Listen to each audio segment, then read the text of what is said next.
and don't know what it is.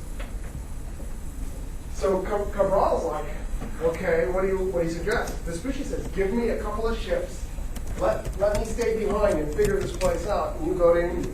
So Cabral does. He spins off a couple of ships. Vespucci runs up the coast, of course, letting his men off to get food and water and hang out a little bit. Goes up the coast of Guyana and then heads back to Portugal. When Vespucci gets back, he immediately publishes his work and says they have discovered a new continent right here. A German cartographer jumps into the mix. His name is Waldseemüller. Waldseemüller says, look, Vespucci is not only right, but I'm going to honor him by naming a new continent after him.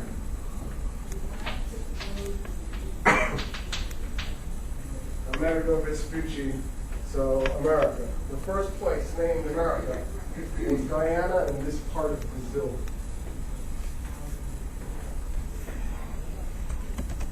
A year after Waldseemüller, I think, did the naming in 1500. I think it was 1501. No, it was 1500 when Columbus, I think, got back to Haiti. When he gets back to Haiti, after being shipwrecked in Jamaica, he's immediately arrested and taken back to Spain. Columbus. Columbus is supposed to give 1/5 of everything he got to the Spanish king and queen.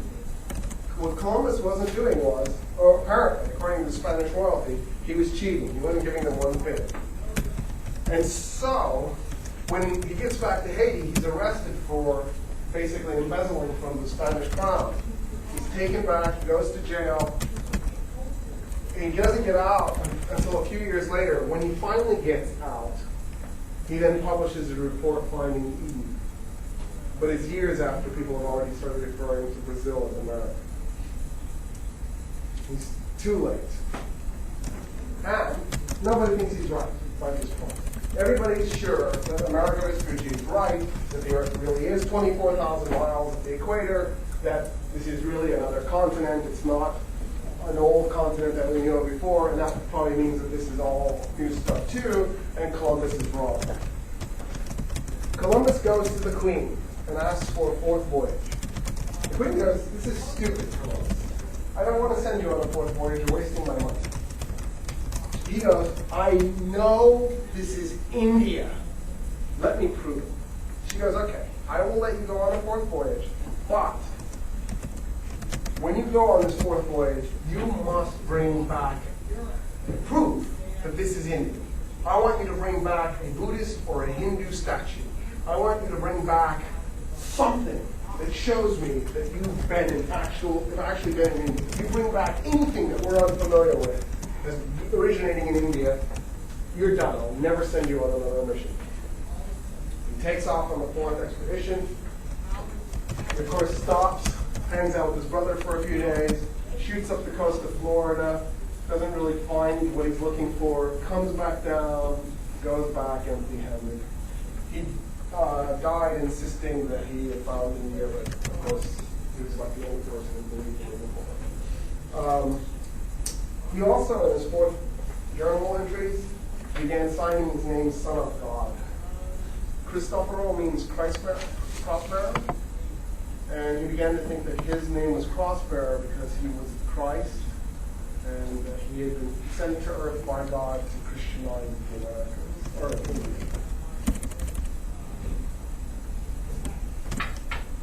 And that's Columbus' very sweet story. He died thinking he was Jesus.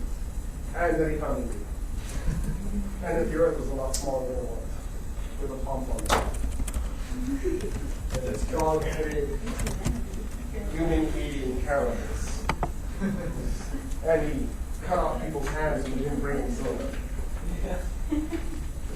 He was an interesting character. I'm glad we have a day named after him.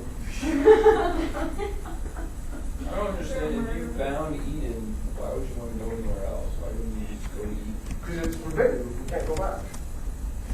But if it was surprised Oh yeah, maybe he should have gone on the fourth voyage. Yeah, that's what I'm saying. I don't know. I think there's a little bit of chaos in his belief system. I'm assuming that there's some inconsistency. All right. So Here's what ends up happening in the aftermath of Columbus. Cuba, and eventually Puerto Rico, the rest of the island of Haiti, all of this starts to get colonized by the Spanish. The Spanish are starting to set up sugar flagging. Sugar is a crop that was actually innovated by the Arabs. It had been grown prior to the Arabs, but not used in the way that the Arabs use it. The Arabs were the first to start using it on a large scale to create a sugar industry. The Spanish realized this is a way they can get into the sugar market that the Arabs have been basically dominating for all these centuries. Because you really couldn't grow sugar very effectively in Spain. You can certainly grow it, and you can, but not very effectively. You can certainly grow it very well here because it's tropical. It's wet, and it's hot, and sugar thrives. To do this, the Spanish decided that they needed a slave population, and so they enslaved the Arawak Indians. Most of the Arawak Indians are completely extinct today. There are some descendants of Arawak Indians on the island of Trinidad. It was pretty thorough extermination. Like Trinidad and Tobago, Trinidad? Yeah. Here's why. You've been taught, probably your whole life, that it was by accident. The Europeans didn't intend to massacre off the Native Americans, and that it was disease that did, and just dumb luck, and woe is us. Not quite right. Those same diseases that hammered the Native American populations also hammered Europe and Africa and Asia, and did not have the devastating effect that they had in the Americas. The reason why they had the devastating effect was this. When the Europeans conquered the Americas, they enslaved the population. When they enslaved the population, they worked those slaves nearly to death. When you worked really hard, when you worked long hours, multiple days a week, and your body is literally exhausted, your immune system is compromised. When your immune system is compromised, then when you get diseases, the effect is much more devastating. The reality is that the diseases wouldn't have killed anywhere near the population that they did had the Europeans not enslaved the Native American population. The myth of the conquest of the Americas is that the Europeans ran into essentially empty continents.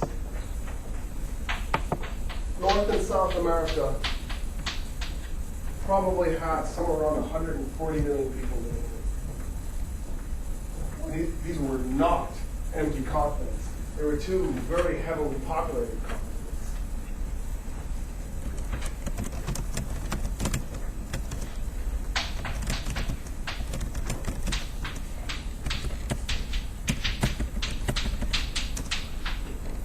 The population of the Americas 100 years later was about 1/10 of that.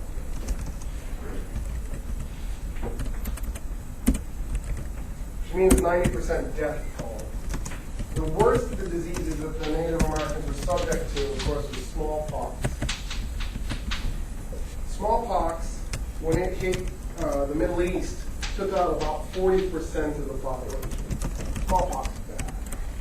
Smallpox is not bad. Very bad. Bubonic plague, when it hit, bubonic plague took out about 40% of the population. Smallpox, I think, took out 20-something percent of the population. Both diseases absolutely devastating. The bubonic plague actually didn't have that big of an impact on North and South America. So it's not really a factor. It's accounting for a very small percentage of the death. Smallpox is still devastating. But smallpox has only taken out 20% of the population. I've got to somehow come up with the remaining 70% to make it 90. And the way I do that is I work people nearly to death, and then when yellow fever or malaria or smallpox hit, then it's going to kill them. If it was simply the diseases, the Native Americans would have come through the 16th century scathed, but in really strong shape. It wasn't merely a disease.